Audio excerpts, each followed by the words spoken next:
বড় দল হিসেবে বিএনপিকেই সমস্যার সমাধান করতে হবে বললেন তারেক রহমান। নির্বাচনমুখী হতেই দেয়া হচ্ছে ছাড়।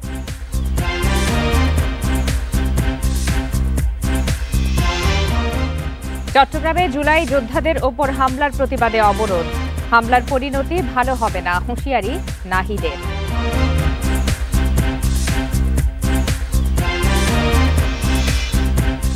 বিচার বাধাগ্রস্ত করার দায়ে শেখ হাসিনার ৬ মাসের কারাদণ্ড। ট্রাইব্যুনালের সাবেক প্রধানমন্ত্রীর প্রথম সাজা।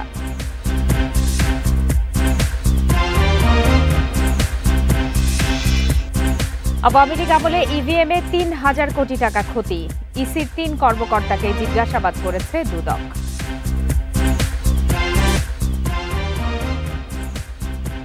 বিরতিহীন রাত ৯টায় বাংলাদেশে আপনাদের সবাইকে আমন্ত্রণ। সাথে আছি আমি ফারহানা লোপা। এতক্ষণ শিরোনাম জানাচ্ছিলাম, এবার জানাবো বিস্তারিত।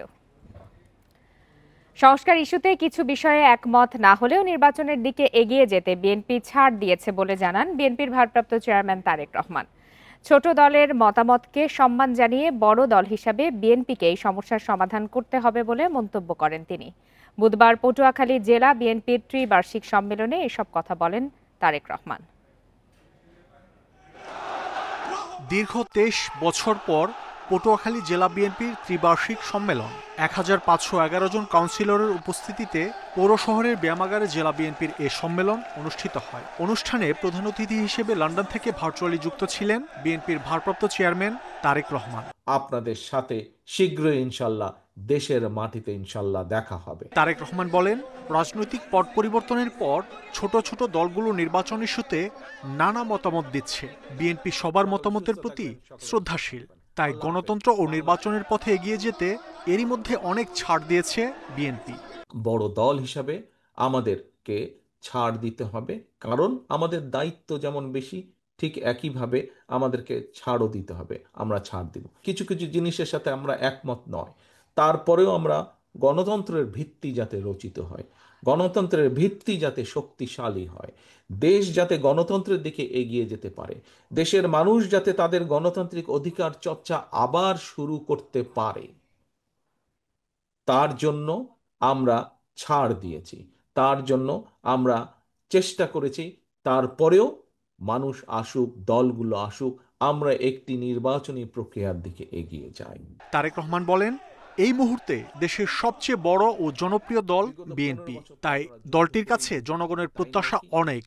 তিনি বলেন, দলের সুনাম যারা নষ্ট করছে তাদের কোনো ছাড় নয়। আপনি যখন জনগণের প্রত্যাশা অনুযায়ী কথা বলবেন, জনগণের প্রত্যাশা অনুযায়ী কাজ করবেন, তখনই তো জনগণ আপনার সাথে থাকবে। গত বছরও এই সময় কিন্তু ওই স্বৈরাচার আমাদের ঘাড়ের উপরে, দেশের মানুষের ঘাড়ের উপরে চেপে বসেছিল। কেন বিতাড়িত করে দিয়েছে?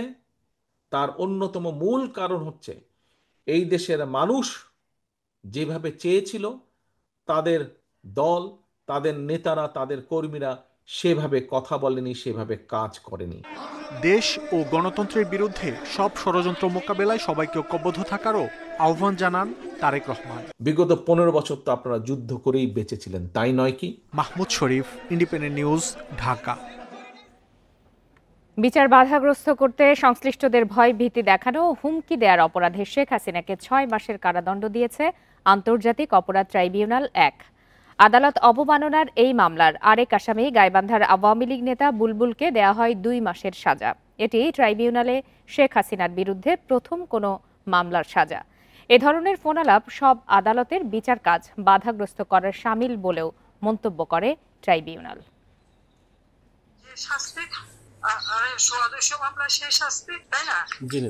ভারত থেকে শেখ হাসিনা এবং গাইবান্ধার আওয়ামী লীগ নেতা শাকিল আলম বুলবুলের মধ্যকার এই ফোনালাপ শোনানো হয় আন্তর্জাতিক অপরাধ ট্রাইব্যুনালের এজলাস কক্ষে।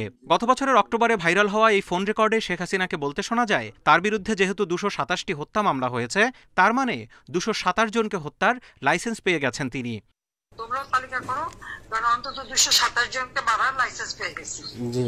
এ সময় মামলার বাদী ও আইনশৃঙ্খলা বাহিনীকে বিভিন্ন হুমকি ধমকি দিয়ে সাবেক প্রধানমন্ত্রী বিচার কাজে বাধা সৃষ্টি করছেন বলে আদালতে অভিযোগ করেন চিফ প্রসিকিউটর। পর্যন্ত সারা দেশে 1.5 সহস্রাধিক মানুষকে হত্যা করা হয়। এ সময় অ্যামিকাস কিউরি সুপ্রিম কোর্টের সিনিয়র আইনজীবী ওয়াই মশিউজ্জামান সুপ্রিম কোর্টের বিভিন্ন রায়ের উদাহরণ তুলে ধরে জানান, এই ফোন কলে যদি বিচার সংশ্লিষ্টরা ভীত সন্ত্রস্ত হয়, বিচার কাজ বাধাগ্রস্ত হয়, তাহলে তা আদালত অবমাননা। পরে 2 আসামির সাজা ঘোষণা করে রায় দেয় ট্রাইব্যুনাল।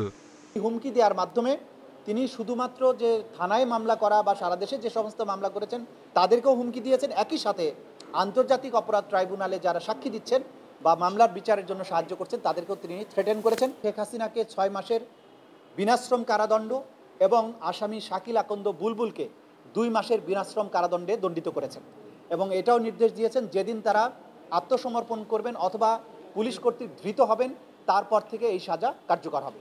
ফরেনসিক পরীক্ষায় শেখ হাসিনা ও বুলবুলের কণ্ঠ নিশ্চিত করা হলেও আদালতে শেখ হাসিনার পক্ষের আইনজীবী বলেন, শনাক্তকারী কর্মকর্তাদের আদালতে হাজির করতে তিনি এই আদেশে সন্তুষ্ট না বলেও জানান। এই যে বক্তব্যগুলি যে ইথানের মধ্যে এসছে, এইগুলির মধ্যে বিভিন্ন পত্রিকায় বিভিন্ন রকমের কথা এসছে। এই যে ডিসক্রিমিনেশন আছে, এই ডিসক্রিমিনেশনের কারণে এটার সঙ্গে আমি দ্বিমত পোষণ করেছি এবং এই যে রাষ্ট্রপক্ষের যে আনিত অভিযোগ সেটার সঙ্গে আমি দ্বিমত পোষণ করি। আন্তর্জাতিক অপরাধ ট্রাইব্যুনাল আইনের 11 এর 4 ধারা অনুযায়ী এই মামলায় সর্বোচ্চ 1 বছরের সাজা ও 5,000 টাকা অর্থদণ্ড থাকলেও আদালত সার্বিক বিশ্লেষণে 2 আসামির সাজা কমিয়ে দেন। Zahidul Bashar, Independent News, Dhaka. চট্টগ্রামের এসপি এবং ওসিকে অপসারণের দাবি জানিয়েছে বৈষম্য বিরোধী ছাত্র আন্দোলনের কর্মীরা। পুলিশি হামলার অভিযোগে এই দাবি জানান শিক্ষার্থীরা। প্রতিবাদে দুপুর থেকে সন্ধ্যা পর্যন্ত চট্টগ্রাম কক্সবাজার মহাসড়ক অবরোধ করে কর্মসূচি পালন করেন তারা। এতে বন্ধ হয়ে যায় যান চলাচল। এর আগে পটিয়া থানা ঘেরাও করেন বিক্ষুব্ধরা। বুধবার সকালে পটিয়া থানা ঘেরাও করে বৈষম্য বিরোধী শিক্ষার্থীরা। প্রায় 1.5 ঘন্টা অবস্থান করে তারা। পরে মিছিল নিয়ে দুপুরে চট্টগ্রাম কক্সবাজার মহাসড়ক অবরোধ করে বিক্ষুব্ধরা। সড়কের টায়ার জ্বালিয়ে বিক্ষোভ করে তারা। আহত হয়ে এখনো আসতেছে অনেক। এর আগে মঙ্গলবার রাতে পটিয়ায় ছাত্রলীগের এক নেতাকে ধরে পুলিশে দেওয়ার পরও তাকে গ্রেপ্তার না করায় ক্ষোভ প্রকাশ করে বৈষম্য বিরোধী ছাত্র আন্দোলনের কর্মীরা। এই ঘটনায় পুলিশের সাথে সংঘর্ষে অন্তত 15 জন আহত হন। তখন ছাত্র সমাজ তাদেরকে ধরে যখন থানায় সোপর্দ করে, তখন থানা তাদেরকে গ্রেপ্তার না করে উল্টা ছাত্রদের উপর লাঠিচার্জ করেছে। তাদের যে যেমনই হোক ওসি প্রত্যাহার করতে হবে এবং যার যেটা শাস্তি তাকে এই আইন অনুসারে শাস্তি দিতে হবে। দ্বিতীয় দাবি, আমাদের যে ভাইদেরকে আটক করা হয়েছিল গতকালকে, ওই ভাইদেরকে নিঃশর্ত মুক্তি দিতে হবে। পুলিশি হামলা নিন্দা জানিয়ে বিকেলে সংবাদ সম্মেলনে পুলিশ সুপার ও পটিয়া থানার ওসিকে প্রত্যাহারের দাবি জানান আন্দোলনকারীরা। পটিয়া থানা যে বাজে ধরনের ন্যাক্কার ধরনের হামলা ছাত্র জনতার উপর চালিয়েছে, এটা পুরো বাংলাদেশের মানুষের উপর একটা এক্সপেরিমেন্ট স্বরূপ। তারা যদি এটাতে পার পেয়ে যায়, পুরো বাংলাদেশে একই ধরনের ঘটনা তারা ঘটাবে। অবরোধে চট্টগ্রাম কক্সবাজার মহাসড়কে যান চলাচল বন্ধ হয়ে যায়। শত শত গাড়ি আটকা পড়ায় দুর্ভোগে পড়েন চালক ও যাত্রীরা। হেঁটে গন্তব্যে যেতে হয় অনেককে। জনগণকে দুর্ভোগে রেখে রাস্তা আটকিয়ে জনগণকে কষ্ট দিয়ে আন্দোলন কি সফলতা পাওয়া যায়? এদিকে শিক্ষার্থীদের অভিযোগ খতিয়ে দেখার আশ্বাস চট্টগ্রাম রেঞ্জের ডিআইজির। তারা যা বলছে সে দোষ কতটুকু, আসলে দোষ আছে কিনা দেখি খোঁজ খবর নিচ্ছি। এরকম কথায় কথা যদি সবার সময় অপসারণ দাবি করে অপসারণ করাই হয় তাহলে তার ঝামেলা। পুলিশি হামলার প্রতিবাদে ডিআইজি কার্যালয়ের সামনেও সড়ক অবরোধ করেন বৈষম্য বিরোধী ও এনসিপির নেতাকর্মীরা। Independent news. গণ অভ্যুত্থানের যোদ্ধাদের ওপর হামলার পরিণতি ভালো হবে না বলে হুঁশিয়ারি দিয়েছেন জাতীয় নাগরিক পার্টি এনসিপির আহ্বায়ক নাহিদ ইসলাম। দুপুরে জুলাই পদযাত্রার অংশ হিসাবে কুড়িগ্রামের পথসভায় তিনি একথা বলেন।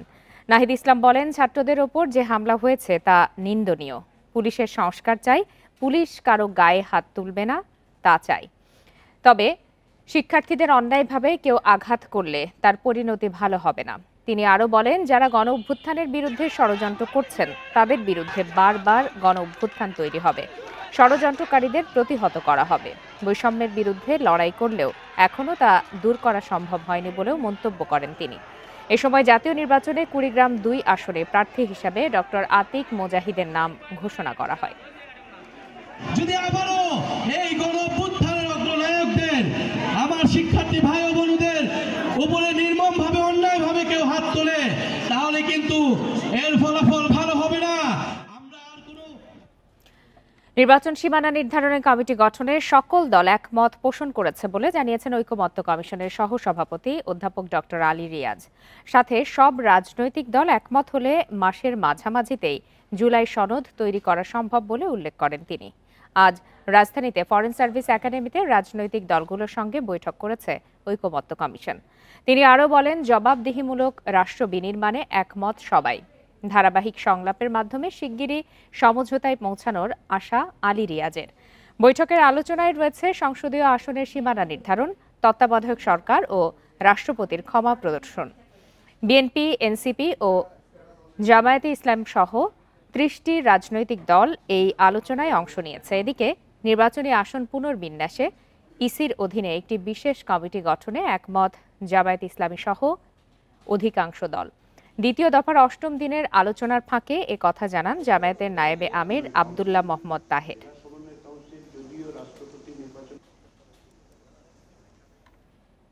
$271 কোটি টাকা আত্মসাতের অভিযোগে এস আলম গ্রুপের চেয়ারম্যান সাইফুল আলম, পিকে হালদার সহ 15 জনের বিরুদ্ধে 3টি মামলা করেছে দুর্নীতি দমন কমিশন।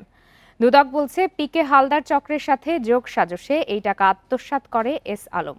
বুধবার বিকালে রাজধানীর সেগুন বাগিচায় সংবাদ সম্মেলনে এসব তথ্য জানায় দুদক। ভিডিও ফুটেজ দেখেই বোঝা যায় পিকে হালদার চক্রের সাথে এস আলম গ্রুপের সম্পর্কের গভীরতা। 2013 সালের শেষ দিকে তোলা এই ভিডিও। 2013 সালে সেপ্টেম্বর, অক্টোবর ও নভেম্বরে পিকে হালদার চক্রের সহায়তায় 3 ধাপে 271 কোটি টাকা লোপাট হয়। রিলায়েন্স ফাইন্যান্স থেকে জাল কাগজপত্রের মাধ্যমে নাম সর্বস্ব প্রতিষ্ঠান messrs Mostafa and Kong, messrs AM trading এবং মেসার্স সাইফুল অ্যান্ড কং এ অর্থ আত্মসাৎ করে। পরস্পর যোগ সাজশে অপরাধমূলক অসৎ আচরণ এবং বিশ্বাস ভঙ্গ করে নাম সর্বস্ব প্রতিষ্ঠানের নামে প্রতারণা ও জালিয়াতির মাধ্যমে ভুয়া কাগজপত্র সৃজন করে ঋণ প্রস্তাব প্রস্তুত ও ঋণ অনুমোদন, ঋণ প্রদান। দুদক জানায়, লোপাটের সময় সাইফুল আলম রিলায়েন্স ফাইন্যান্সের চেয়ারম্যান ছিলেন আর পিকে হালদার ছিলেন ব্যবস্থাপনা পরিচালক। প্রশান্ত কুমার হালদার নাম পিকে হালদার বলা হয়, কিন্তু তার পিতার নাম সব বিস্তারিত ঠিকানা এজাহারে রয়েছে। সুতরাং এখানে ভিন্ন ব্যক্তি হওয়ার কোনো সুযোগ নেই। এই বিষয়ে অবশ্যই আমাদের অনুসন্ধান দল তাদের সম্পৃক্ততা পেয়ে তাদেরকে এজাহারে অন্তর্ভুক্ত করেছেন। পিকে হালদার ও এস আলম গ্রুপের অর্থ লোপাটের আরও ঘটনা অনুসন্ধান করছে দুদক। রিশাদ হুদা, ইন্ডিপেন্ডেন্ট নিউজ, ঢাকা। আওয়ামী লীগ সরকারের সময় ইভিএম ব্যবহার করে ৩,১৭২ কোটি টাকা ক্ষতির অভিযোগ উঠেছে। এটি অনুসন্ধানে নির্বাচন কমিশনের 3 কর্মকর্তাকে জিজ্ঞাসাবাদ করেছে দুর্নীতি দমন কমিশন দুদক। সংস্থার সহকারী পরিচালক রাকিবুল হায়াত তাদের জিজ্ঞাসা করেছেন। বুধবার বিকালে রাজধানীর সেগুন বাগিচায় দুদকের প্রধান কার্যালয়ে সংবাদ সম্মেলনে এসব তথ্য দেয়া হয়। সাবেক সিএসি নুরুল হুদার সময় ৩,৮২৫ কোটি ২৪ লাখ টাকা ব্যয়ে ইভিএম প্রকল্প নেয় নির্বাচন কমিশন। জীবনকাল কমপক্ষে 10 বছর ধরা হলেও আগেই নষ্ট হয়ে যায় বেশিরভাগ ইভিএম। পট পরিবর্তনের পর জানুয়ারিতে ইভিএম প্রকল্পের বাস্তব চিত্র দেখতে অভিযানে যায় দুদক। দেখতে পায় অধিকাংশ মেশিন নিম্নমানের ও অকার্যকর। হদিস মেলেনি অন্তত ১,৬০০ মেশিনের।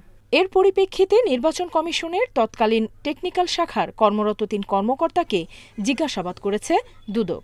এটি আসলে জাস্টিফায়েবল ছিল না। এই মেশিনটা আসলে কখনো বাংলাদেশে না, তারা কখনো এই ধরনের মেশিনটা আসলে বাজারে অ্যাভেলেবল না, যে প্রাইসটা আমরা সঠিক প্রাইসটা নিব। তো এটি আসলে সার্ভে হওয়া উচিত ছিল, আরও স্ট্রংলি সার্ভে হওয়া উচিত ছিল, যাতে করে প্রাইস আরও সুন্দর হতো। দুদকের অভিযোগে বলা হয়েছে, সাবেক প্রধান নির্বাচন কমিশনার KM নুরুল হুদা সহ অন্যরা ক্ষমতার অপব্যবহার করেছেন। টেন্ডার না দিয়ে বাজার মূল্যের চেয়ে 10 গুণ বেশি দামে ইভিএম কেনে ইসি। এতে সরকারের প্রায় ৩,১৭২ কোটি টাকা ক্ষতি হয়েছে। কে আসলো, কে গেল, কে আসলো না, এটা আমাদের কাছে গুরুত্বপূর্ণ নয়। এটা আমাদের অনুসন্ধান। যদি কেউ জিজ্ঞাসাবাদের জন্য যদি অনুপস্থিত থাকেন, তিনি তার আত্মপক্ষ সমর্থনের সুযোগটা হারালেন। অনুসন্ধান শেষে দায়ীদের চিহ্নিত করে মামলা করবে দুদক। নুরসেলিনা শিউলি, ইন্ডিপেন্ডেন্ট নিউজ, ঢাকা। সার্ক মৃত নয়। শীর্ষ সম্মেলন না হলেও সাংগঠনিকভাবে এটি এখনও কার্যকর বলে দাবি করেছেন সংস্থার মহাসচিব গোলাম সারওয়ার। বলেন, বিমস্টেক বা অন্য কোনো জোটই সার্কের বিকল্প হতে পারে না। দ্বিপাক্ষিক টানাপোড়েনের কারণে সার্কের সদস্য দেশগুলো নানা সুবিধা থেকে বঞ্চিত হচ্ছে বলে মনে করেন তিনি। ইন্ডিপেন্ডেন্ট টেলিভিশনকে দেয়া একান্ত সাক্ষাৎকারে সার্ক মহাসচিব এসব কথা বলেন। সর্বশেষ সার্ক শীর্ষ সম্মেলন হয়েছে 2014 সালে নেপালের কাঠমান্ডুতে। 2016 সালে পাকিস্তানে হবার কথা থাকলেও বর্জনের ঘোষণা দেয় ভারত। আপত্তি জানায় বাংলাদেশও। দিল্লি ইসলামাবাদের টানাপোড়েনে স্থবির হয়ে পড়ে দক্ষিণ এশিয়ার অন্যতম জোট সার্ক। তবে সার্ককে সক্রিয় করার পক্ষে অন্তর্বর্তী সরকারের প্রধান উপদেষ্টা ডক্টর মোহাম্মদ ইউনূস। এই সংস্থার মূল উদ্দেশ্য ছিল দক্ষিণ পূর্ব এশিয়ার দেশগুলোর মধ্যে যোগাযোগ ও বাণিজ্য বাড়ানো। ভারত পাকিস্তানের বিরুদ্ধে সেটি থমকে গেলেও সার্ক কার্যকরে এখনও আশাবাদী সংস্থাটির মহাসচিব। সার্ক আইসিইউতেও না, সার্ক মৃতও না, এবং এইসব টানাপোড়েন সম্পূর্ণ দ্বিপাক্ষিক বিষয়। এটি হয়ে থাকতে পারে সকলের স্বার্থেই। সার্ক এবং সার্কের মতো যে আঞ্চলিক জোটগুলো আছে সেগুলোকে গতিশীল করা অত্যন্ত প্রয়োজন। কিছু দ্বিপাক্ষিক বিষয়গুলো আছে যেটা ওনারা দ্বিপাক্ষিকভাবে সমাধানের প্রচেষ্টা চালিয়ে যাচ্ছেন। আশা করি সেগুলো সমাধান হয়ে গেলে আবারও সার্ক আবার নতুন উদ্যম নিয়ে আবার এগিয়ে যাবে। এরই মধ্যে পাকিস্তানকে বাদ দিয়ে সার্কের বিকল্প হিসেবে বিমস্টেক গঠন করেছে ভারত। আবার ভারতকে বাদ দিয়ে সার্কভুক্ত দেশ নিয়ে নতুন জোট করতে চায় চীন। তবে সংস্থাটির মহাসচিবের দাবি, এসব জোট কখনোই সার্কের জায়গা নিতে পারবে না। কোনোভাবেই এটা মনে করি না যে সার্কের অল্টারনেটিভ বিমস্টেক। আমি মনে করি এটা complementary to each other, not supplement to each other. তো আমরা চাই যে এই ধরনের আঞ্চলিক উদ্যোগ আসুক এবং প্রত্যেকেই আপনার কোঅর্ডিনেটেড ওয়েতে সমন্বিতভাবে অঞ্চলে আপনাদের দক্ষিণ এশিয়া অঞ্চলের উন্নয়নে কাজ করুক। তিনি বলেন, সদস্য দেশগুলোর রাজনৈতিক সমঝোতার উপর নির্ভর করে জোট বা সংস্থার সাফল্য। নাফিজাতুল্লাহ, ইন্ডিপেন্ডেন্ট নিউজ, ঢাকা। ঢাকা দক্ষিণ সিটি কর্পোরেশনের নগরবাসীর প্রাথমিক স্বাস্থ্যসেবা দেবে 6টি এনজিও প্রতিষ্ঠান। বুধবার সকালে এই সংক্রান্ত সমঝোতা স্মারক সই হয়েছে ডিএসসিসি ও এনজিও প্রতিষ্ঠানগুলোর মধ্যে। স্থানীয় সরকার আইন 2009 অনুযায়ী urban primary health care services delivery project দ্বিতীয় পর্যায়ের প্রকল্পের আওতায় ঢাকা দক্ষিণ সিটি কর্পোরেশনের 6টি নগর মাতৃসদন, 31টি প্রাথমিক স্বাস্থ্যসেবা কেন্দ্র ও 318টি স্যাটেলাইট কেন্দ্র সহ সকল প্রকার প্রাথমিক স্বাস্থ্যসেবা প্রদান করে। এই প্রকল্পের কার্যক্রম 30 জুন শেষ হয়। নতুন এই সমঝোতার ফলে জুলাই থেকে নতুন 6টি এনজিও এই প্রাথমিক সেবা কার্যক্রম পরিচালনা করবে। এ সময় দক্ষিণ সিটির প্রশাসক জানান, বিদেশি অর্থায়ন বন্ধ হলেও নগরবাসীর সেবা দিতে কোনো ঘাটতি হবে না। যখন এটা বন্ধ হয়ে যাচ্ছে শুনে আসলে আমারও খারাপ লাগতেছিল যে এই মানুষগুলো তাহলে কোথায় যাবে। তো যাই হোক, শেষ পর্যন্ত আমরা মন্ত্রণালয় থেকে একটা সাপোর্ট পেতে যাচ্ছি। আমাদের সাউথ সিটি, আমাদের সিটি কর্পোরেশনগুলো আমরাও সাপোর্ট দিয়ে যাচ্ছি। তো আশা করি এটা কন্টিনিউ করবে এবং এখন যে মডেলে আমরা যাচ্ছি, যদি সত্যি সত্যি এইটা সাকসেসফুল হয় তাহলে আমার মনে হয় যেটা জিলুর বলেছে, it will be a programme, not the project. জাতীয় রাজস্ব বোর্ডের সদস্য আলমগীর হোসেন, আব্দুর রৌফ ও হোসেন আহমদ এবং কর কমিশনার সাব্বির আহমদকে বাধ্যতামূলক অবসরে পাঠিয়েছে সরকার। বুধবার অর্থ মন্ত্রণালয় থেকে এ বিষয়ে 2টি আদেশ জারি করা হয়। আদেশে বলা হয়, তাদের চাকরির মেয়াদ 25 বছর পূর্ণ হয়েছে। যেহেতু জনস্বার্থে সরকারি চাকরি থেকে অবসর দেয়া প্রয়োজন, তাই সরকারি চাকরি আইন অনুযায়ী তাদের চাকরি থেকে অবসর দেয়া হলো। তবে তারা অবসরকালীন সব সুবিধা পাবেন। এর আগে 28 ও 29 জুন চট্টগ্রাম কাস্টমস হাউস বন্ধ রাখায় কমিশনার জাকির হোসেনকে বরখাস্ত করা হয়। এছাড়া সে সময় কাস্টমস হাউস বন্ধ রেখে আমদানি রপ্তানি কার্যক্রম বাধাগ্রস্ত করে সরকারের রাজস্ব ক্ষতি করেছেন বলে জানানো হয় প্রজ্ঞাপনে।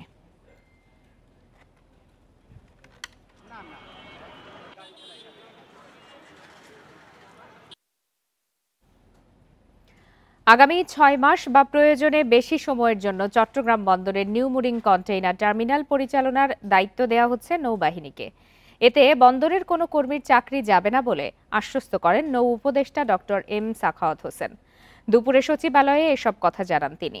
ডক্টর এম সাখাওয়াত হোসেন বলেন, 2007 সাল থেকে আংশিক আর 2015 সাল থেকে পুরোপুরি এই টার্মিনাল পরিচালনার দায়িত্বে ছিল সাইফ পাওয়ার টেক। তাদের সাথে চট্টগ্রাম বন্দর কর্তৃপক্ষের চুক্তির মেয়াদ শেষ হচ্ছে আগামী 6 জুলাই। তাদের সাথে চুক্তির মেয়াদ আর বাড়ছে না। নৌবাহিনীর দায়িত্ব নেবার পর তারা সহায়তা করবে।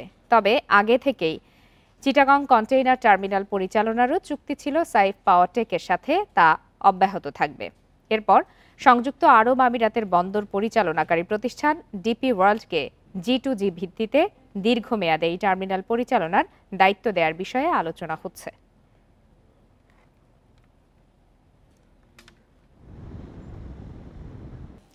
এর সাথে শেষ করছে আজকের বিরতিহীন রাত 9টায় বাংলাদেশ। ইন্ডিপেন্ডেন্ট টেলিভিশনের সব খবরের আরো বিস্তারিত জানতে চোখ রাখুন ফেসবুক, ইউটিউব আর এক্সে। আমন্ত্রণ আমাদের পরের আয়োজন।